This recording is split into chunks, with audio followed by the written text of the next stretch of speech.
حضرت حمزہ انتہائی محبت کرتے ہیں حضور سے، چچا بھتیجے کا رشتہ بھی ہے، خالہ زاد بھائی بھی ہیں، دودھ شریک بھائی بھی ہیں، ساتھ کے کھیلے ہم جولی بھی ہیں۔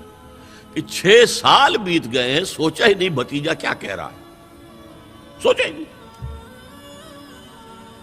اپنی تیر کمان لی نکل گئے، شکار کر رہے ہیں، وہیں پہ بھون بھون کے کھا رہے ہیں، یہی ان کی ہابی تھی۔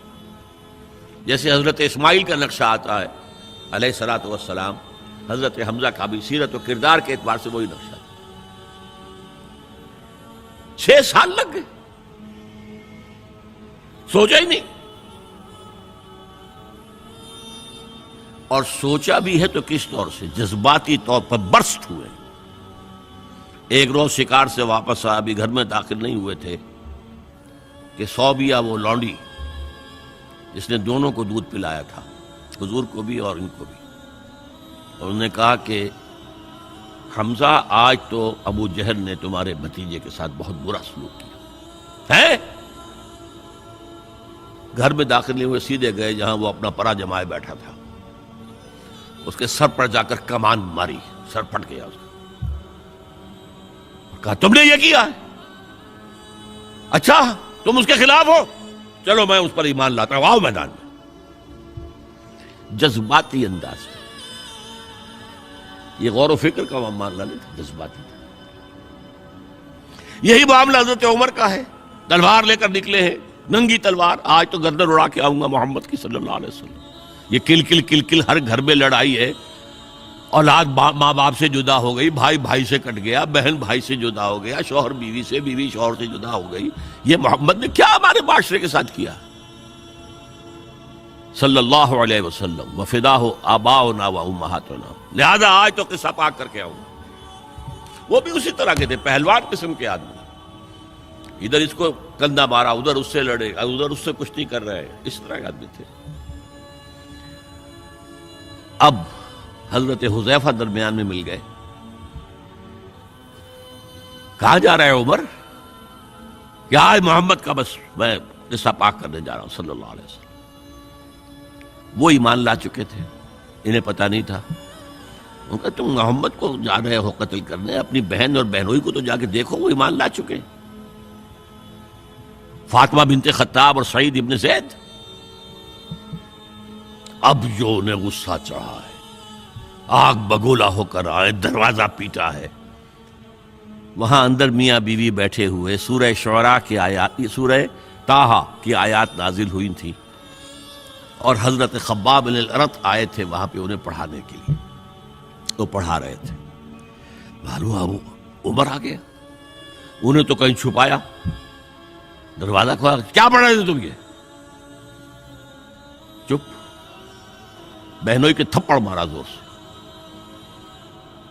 بہن درمیان میں، اس کے تھپڑ مارا۔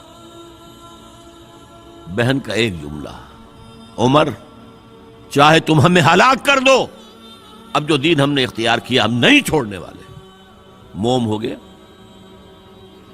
یہ صنف نازک، اس میں اتنا دم خم کہاں سے آ گیا؟ عرب کے اس معاشرے میں عورتوں کا مقام کیا تھا؟ ان کی کوئی حیثیت تھی کہ مردوں کے سامنے بول سکے؟ اچھا کیا پڑھ رہے تھے مجھے بتاؤ؟ نہیں تم نجس ہو، وہ کلام پاک ہے، تم نہیں پڑھ سکتے۔ نہاؤ، غسل کرایا، پھر سورہ طٰہٰ کی آیات پڑھی، مان لے آئے۔ جو تلوار ننگی کر کے جا رہے تھے، اس کو جیسے غلاموں کا رواج تھا کہ وہ تلوار کو اپنی گردن کے اندر لٹکاتے تھے، وہ لٹکا کر لے کر گئے۔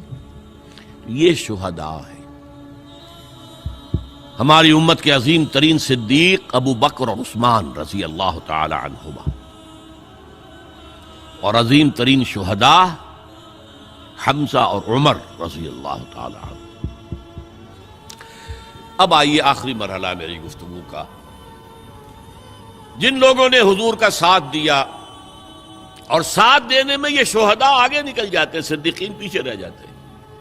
یہ غور و فکر کرنے والے، وہ جو اقبال نے کہا نا کہ لاکھ حکیم سر بجیب ایک کلیم سر بکف، تو یہ جو ہوتے ہیں شہداء، یہ سر بکف والے لوگ ہیں، تو یہ آگے نکل جاتے ہیں۔ پھر لہذا حضرت عمر کے ایمان لانے پر پھر مسلمانوں نے مسجد کے اندر آ کر اور کھولا صحن کعبہ کے اندر آ کر نماز پڑھی. اور جب ہجرت کے لیے نکلے ہیں تو اعلان کر، باقی چھپ کے نکلتے تھے صحابہ، چھپ کر پتہ لگ جائے کسی کو. اور آپ نے آ کر وہاں 2 رکعت نماز پڑھی اور کہا دیکھو میں جا رہا ہوں، ہجرت کر رہا ہوں، اگر کسی کی خواہش ہو کہ اس کی ماں اسے روئے تو آئے اس پہاڑ کے پیچھے میرا مقابلہ کر لے، روک لے مجھے. تو یہ تھے حضرت عمر. لیکن اب جو بات کہہ رہا ہوں، جنہوں نے ساتھ دیا اور اس میں اپنی جانیں دے دی، اس کام میں، اس شہادت علی الحق میں، اس شہادت علی الناس میں، اس شہادت للہ میں اپنی جانیں دے دی، وہ گویا کہ کوالیفائی کر گئے کہ انہیں شہید کہا جائے، گواہ اللہ کا کہا جائے. اب حضور کی آنکھ بند ہو رہی ہے.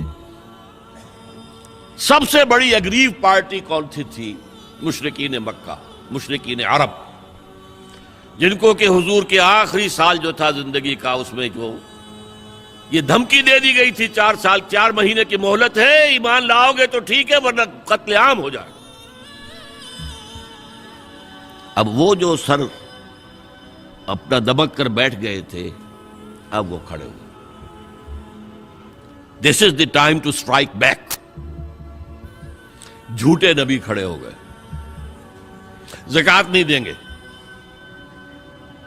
ارتداد، نوٹ کیجئے میری بات، اذا جاء نصر اللہ والفتح ورأیت الناس يدخلون فی دین اللہ افواجا، اور حضور کے انتقال کے بعد یخرجون من دین اللہ افواجا، نکل گئے اللہ کے دین سے فوج در فوج. یہ وقت تھا، ابو بکر کھڑے ہوئے ہیں، آہنی عزم والا شخص، بہت منحنی سے انسان، کمزور سے انسان، رقیق القلب انسان، لیکن عزم کوہ ہمالہ والا تھا اندر. جنگیں کی ہیں. عمر جیسا شخص بھی کہہ رہا ہے رضی اللہ تعالی عنہ کہ دیکھیے مصلحت دیکھیے، آپ نے جیش اسامہ کو روانہ کر دیا ہے، ٹھیک ہے، حضور نے تیار کیا تھا، آپ نے کہا میں کیسے روک لوں. آپ نے نئے نبوت کے جو ماننے والے ان کے خلاف جہاد شروع کر دیا ہے، وہ بھی ٹھیک ہے، وہ مرتد ہیں، کرنا ہوگا. لیکن ان زکوٰۃ والوں سے آپ نرمی برتیں، انہوں نے کوئی کفر نہیں کیا ہے، نماز کا انکار نہیں کیا، زکوٰۃ کا بھی انکار نہیں کیا ہے. وہ کہتے ہیں تمہیں نہیں دیں گے، ہم اپنے طور پر اپنی زکوٰۃ جمع کریں گے، اپنے غریبوں میں تقسیم کر دیں گے. حضرت ابوبکر نے فرمایا کہ خدا کی قسم اگر حضور کے زمانے میں یہ اونٹ جب دیتے تھے زکوٰۃ کے، اور اس کے ساتھ اونٹ کا گھٹنا باندھنے والی رسی بھی دیتے تھے، اور آپ کہیں کہ اونٹ لے جاؤ رسی نہیں دیں گے، تب بھی میں جنگ کروں گا. ایبدل الدین وانا حی، یا دین میں ترمیم ہو جائے گی جبکہ میں ابھی زندہ ہوں، اور اگر کوئی میرے ساتھ نہیں جائے گا تو میں اکیلا جاؤں.